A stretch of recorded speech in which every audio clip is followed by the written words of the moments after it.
Sarah, what's your last name, Sarah? I still can't hear you. So it's Sarah Crawford. Oh, Crawford. You know Jason Crawford. Oh, gotcha. Well, see, without the mask, I would have known her without the mask. It's hard. Okay. All right, we'll go over to you. I'm Tyler Bain. Mm-hmm. Got it? Dean. You know Dean? Oh, yeah. I know them all. I just, with the mask, I didn't know Sarah, but everybody else I recognized. You recognize him over there with just a scratch. And Aubrey. Aubrey Brooke. Aubrey Brooke. Danny Jensen.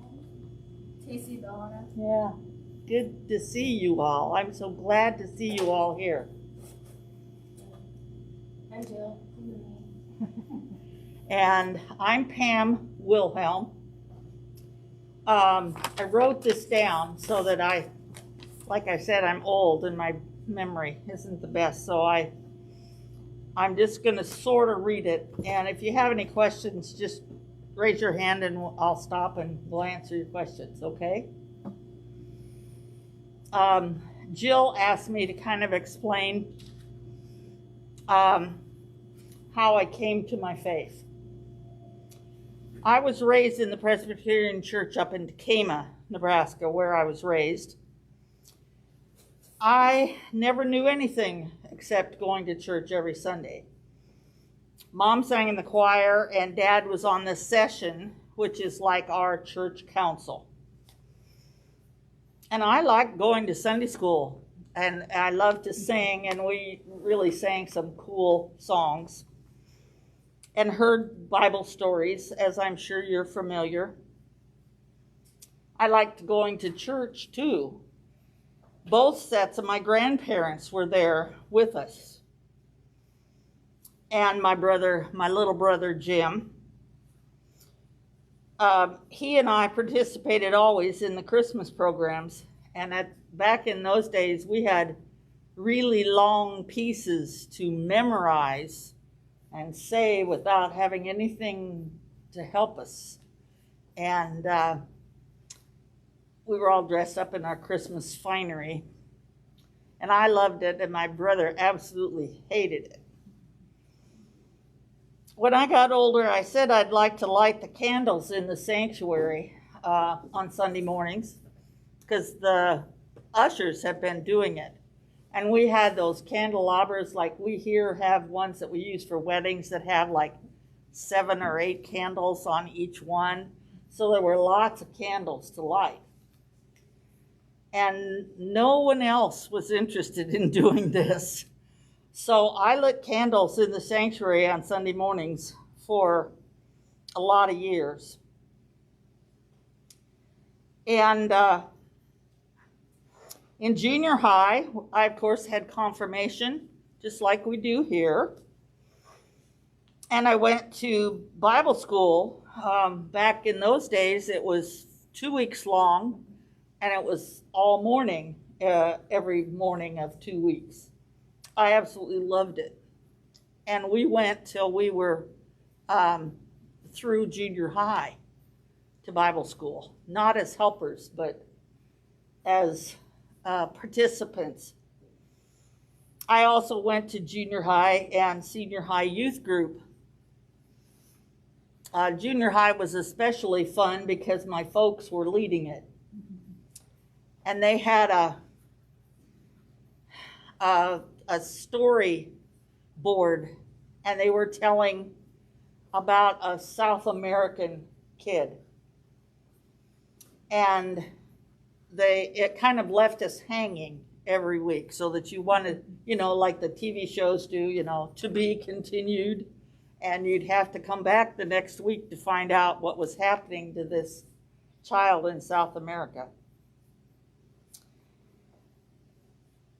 Tacoma was a small town, about 1,800 people. Still is. So you know most everybody in town. One of the teachers that I had, I loved my Sunday school teachers. And one of the teachers that I had a game that was kind of like Bible trivia. It was like who's who in the Bible, and there would be hints as to who this person was, and there'd be like 5 hints, and you would see if you could figure out who it was in 1 or 2 hints or cues, you know. I did really well at that. I got to the point where I knew all of the cards. When this Sunday school teacher died, I went to her auction and I bought her sewing basket and her beautiful velvet jewelry box, which I have both things still to this day. And so every day when I see them, I think of her and how much I liked her Sunday school class.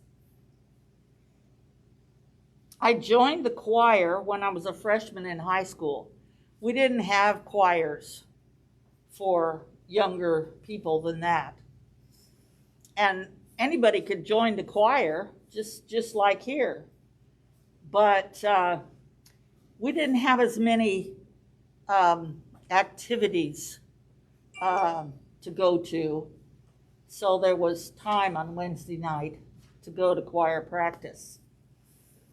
And one of the couples that was in the choir happened to be the mother and father of a really good friend of mine. And I knew all the other people too, but it was cool. I got to drive the car to choir and back. Mom always said, "Now don't you tell your dad." Because I wasn't quite old enough to drive yet, didn't have a license or even a learner's permit yet. And I was learning on the 1938 Buick that we had, that my grandfather Pfeiffer had bought new in 1938. And so I learned quickly how to do a stick shift on the floor.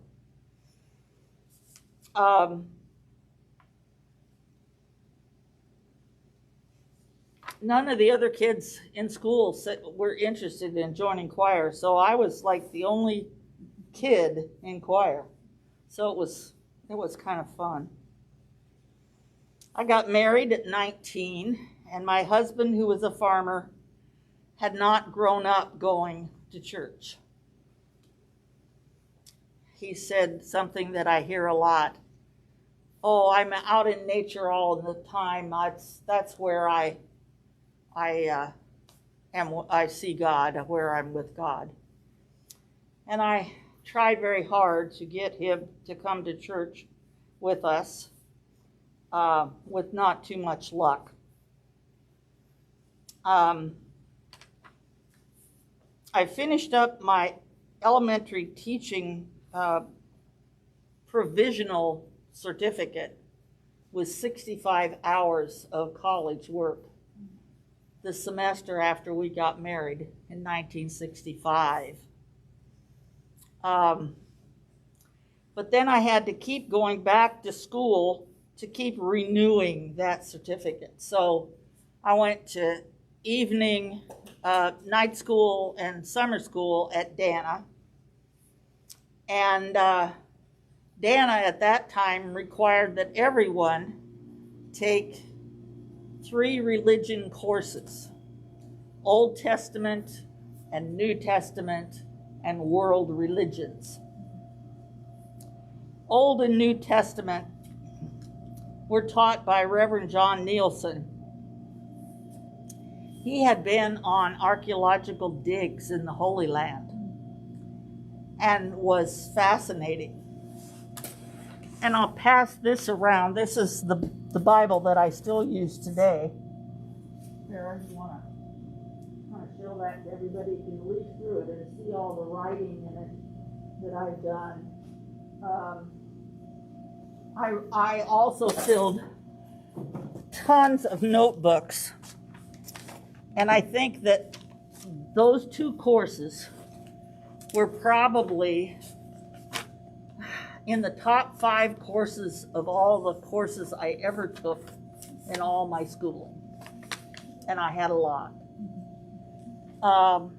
Fascinating. And we started at the beginning of the Bible, and we studied every single page in the Bible all semester long. And you really had to know a lot to pass the tests that he gave. But I love those. Just lay it down here, honey. Thank you very much, Sarah. My two kids and I kept going to church, and I kept singing in the choir. I did teach Sunday school while my kids were small. Back in those days, we didn't have any videos or anything like that. It was like, back in the dark ages. We had a few film strips that were sort of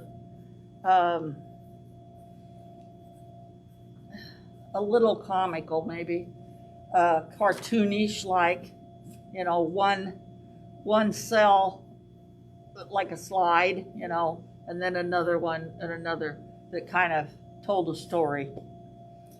So I mostly went through the Bible in those classes and just did storytelling about what was happening at a particular time. And then we would enact in class, we would enact it, have a play about a particular story like Noah's Ark. I got divorced when I was 30. And over 5 years later, I met my husband, Wilhelm. We got married in 1981, there in Tacoma. I started out teaching in Herman, half days, and then I moved down here to Blair and was the resource teacher for the learning disabled kids at the high school. At the time, the high school was 7th grade through 12th grade. So by the time I had kids for 6 years, they kind of became family too. And I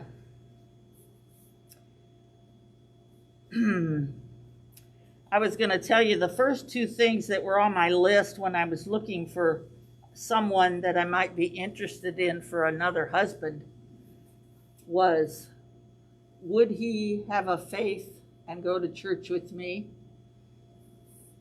And would he be able to dance? And I got both of them with Lee.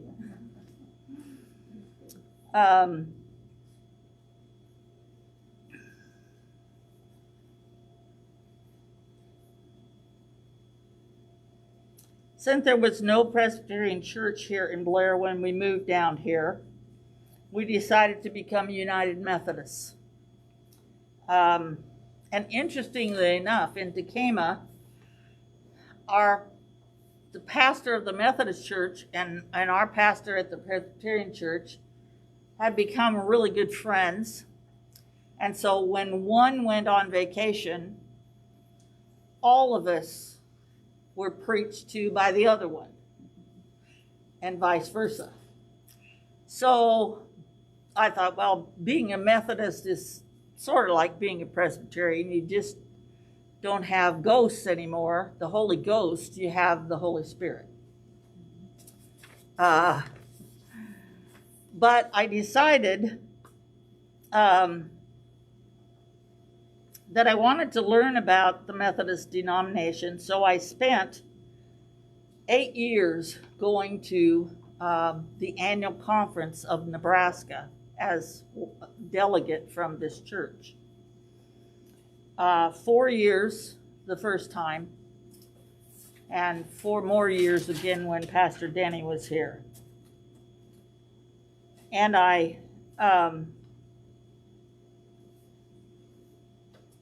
would encourage any of you who could get a ride to go to the annual conference when they have one again, to go at least one time, like half a day, when they present all of the different missions that our church is involved in. and how much money they raised and what kind of projects they did, like the orphanage that our church started in Nigeria, and how one year when I was going to annual conference, the report talked about a team from the Methodist Church in Nebraska going to Nigeria to this orphanage and putting down a well with a solar electric motor to raise the water so that they would have clean water. And I was so impressed by all of these reports of all the missions. I can remember one time when we had some people, Jane Van Horn's folks came here and talked to us about going on a mission in South America. And afterwards, there was one of the men that was always going to church commented to me and said, "Gee, I didn't know the Methodist Church had missions in South America." And I said, "Well, we have missions all over the world. We started a university in Zimbabwe."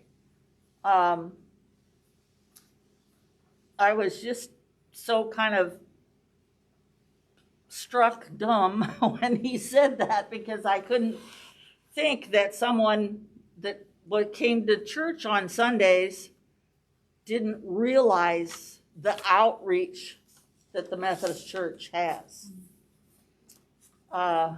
Another really cool thing, I think, is UMCOR, United Methodist Committee on Relief. They are at every disaster, flood, you name it. And one time, I have relatives in Mound City, Missouri, and they've had a bunch of floods. And one of the ladies down there told me that UMCOR was the first ones to get there and the last ones to leave during that disaster. And I know, Susan Poling, any of you? She went to Cedar Rapids. She's one of the ladies that runs our mission committee. And she went and volunteered in Cedar Rapids last year when they had that awful, strange wind that just mowed down all the crops and messed up houses and just was a mess. And she went over and spent some weeks helping over in Cedar Rapids with UMCOR. So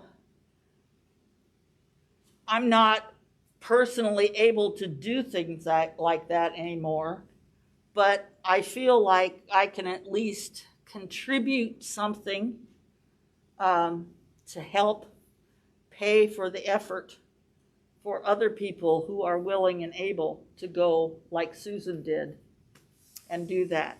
She's done other mission projects.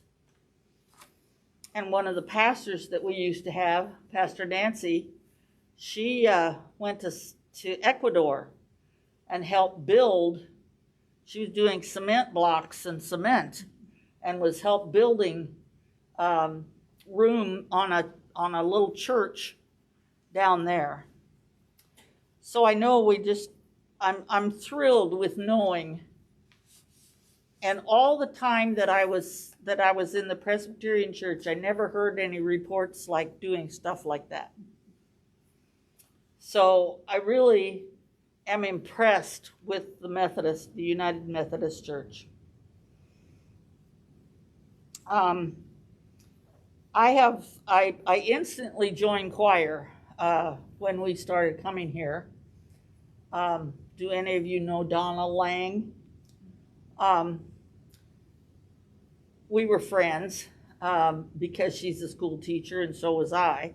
So she invited me to come to choir kind of almost before we even came to church. So I have enjoyed that, and I joined a circle that was a craft circle that met in the afternoons or the mornings.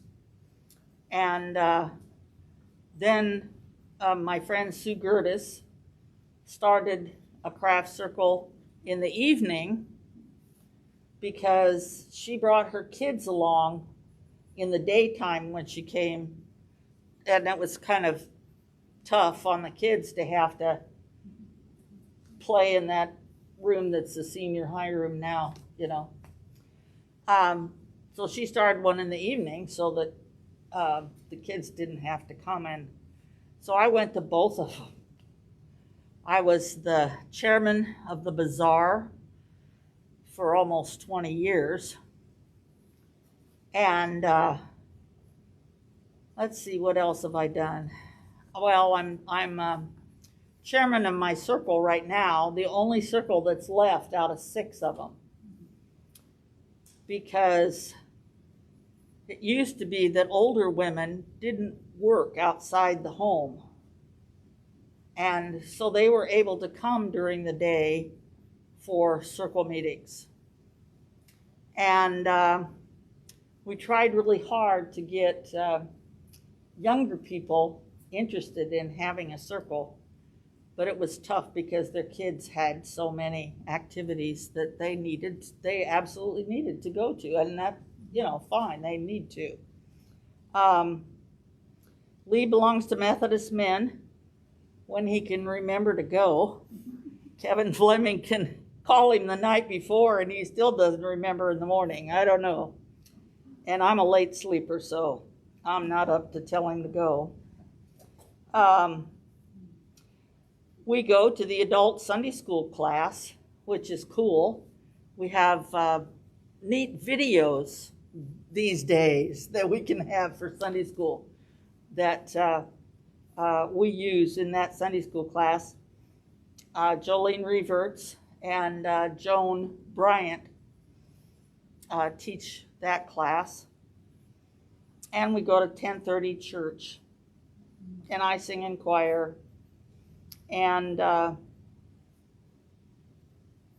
been going to Sunday school via Zoom, but this last Sunday we started going to church at 10:30 in person upstairs.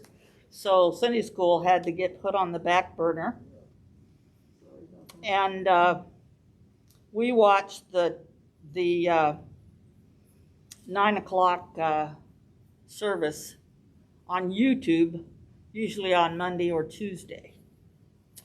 And I keep forgetting to go to Facebook Live at 4 o'clock, so we watch the next day on YouTube for the Lenten devotional. That's pretty much it, guys. Some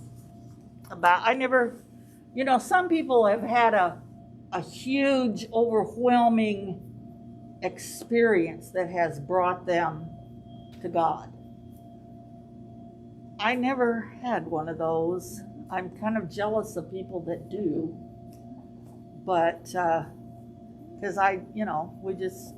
my folks started taking me, and it was just what we did, and I liked it. So, any questions? If there's questions, I know the confirmants have questions if they look in their binders and find those questions. Go ahead. So you said that you've never had that overwhelming experience. Have you had little experiences around, or you just you like going to church and you like? Well, once in a while there's something, if you kind of look back on it, you can say, oh, that was a God thing. We voted in a circle one time to give some United Methodist women money to a couple who had a newborn that had to be in children's hospital for months. And they were both not working because they were so concerned about their baby, they felt they needed to be there with him. And So they were having trouble. So we had, I don't remember, $400, $500, something like that. And Kathy Cook, who does the books for the church, also does the books for United Methodist Women. And she called me like a day or so after that, and we'd had a check come in from something, and I can't even remember what it was, but it was the exact amount that we had given these parents, and I really thought that was a God thing. That type of thing is what I've experienced. Aubrey? What's a good example of faith? I can't hear you, sweetie. Just a little louder. Loud. What's a good example of faith and why? What's a good example of faith and why? What's a good example? So I think that story you just told, but are there others? Well, I can remember the day I was driving down here to have a interview with the superintendent of schools about a job. I wanted to, there were a lot of elementary jobs open, and that was what my thing was. I was certified for kindergarten through 8th grade. But I had been taking some classes in learning disabilities. And by the end of the summer, I would have certified in learning disabilities. And so as I was coming down here, I new experiences, like if I can go with somebody else, it's not so bad. But when I have to go to someplace new, meet somebody different in a situation like this interview, which I hadn't interviewed for a job forever, I was scared to death. And I remember saying to myself on the way down that God wasn't going to let me get killed or anything because of this experience, and that I would live through it no matter what happened. And so I told Mr. Ott at the time that I was only certified K through 8, but he read the requirements for a resource teacher for learning disabled children, 7th through 12th, and I think maybe even the janitor was on that list. They were desperate for people that had these certifications. So he even took me over to the room where the lady was that was teaching it, that was leaving at the end of the year, and let me observe that afternoon and told me I was hired. Just like that. It was just, flabbergasted me. That's awesome. Yeah. How about you? You got one, I know you do. How about favorite song or hymn? What is your favorite song? Favorite Song or hymn? What's your favorite song or hymn? Oh, Master, let me walk with thee. Oh. Beautiful. Goes, oh, Master, let me walk with thee. La da da da, in paths of service free. Yes, Audrey. What's your favorite book or book series? Oh boy. She reads a lot. I never liked reading because I was I have borderline dyslexia and I'm a very slow reader. So when I was teaching, I was mostly tutoring. So I had to kind of read and know everything that everybody was taking. So I was really sick of reading textbooks and things like that.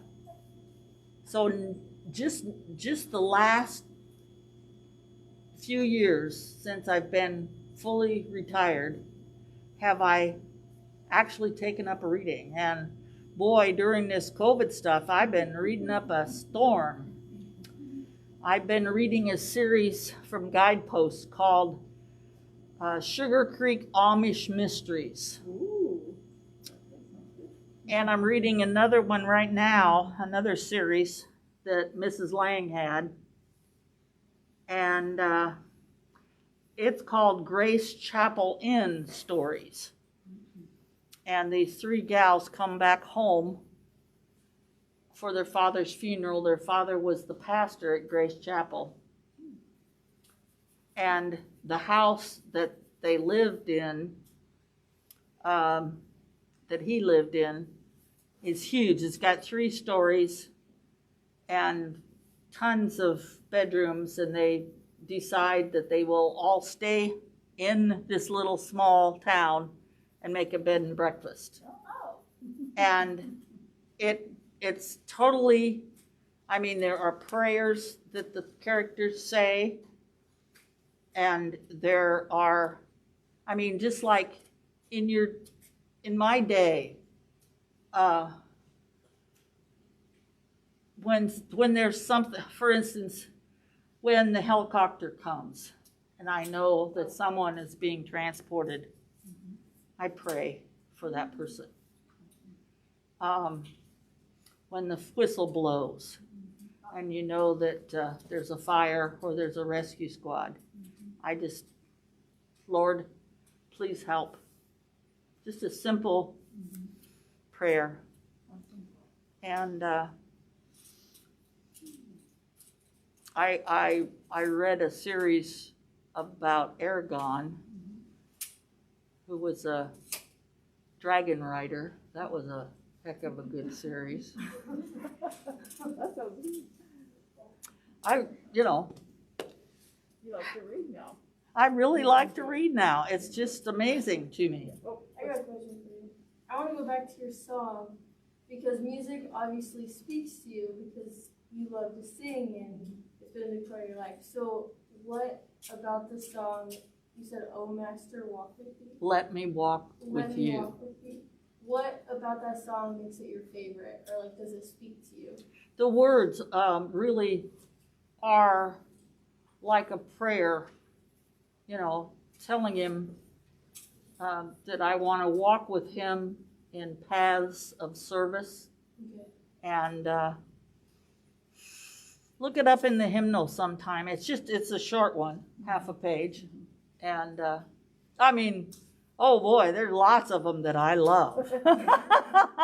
You know, Yeah, the whole thing, right? yeah, pretty much. Me too. I've always just loved singing in the choir. And in school, I sang in the chorus and triple trio and that kind of stuff, and played in the band, played clarinet, and then moved to oboe. Then I was the drum major of the marching band because I'm so tall. I'm sure that's the reason he picked me, not because I was great at it. So, There you go. how about you, Genevieve? You got any questions? Is that it?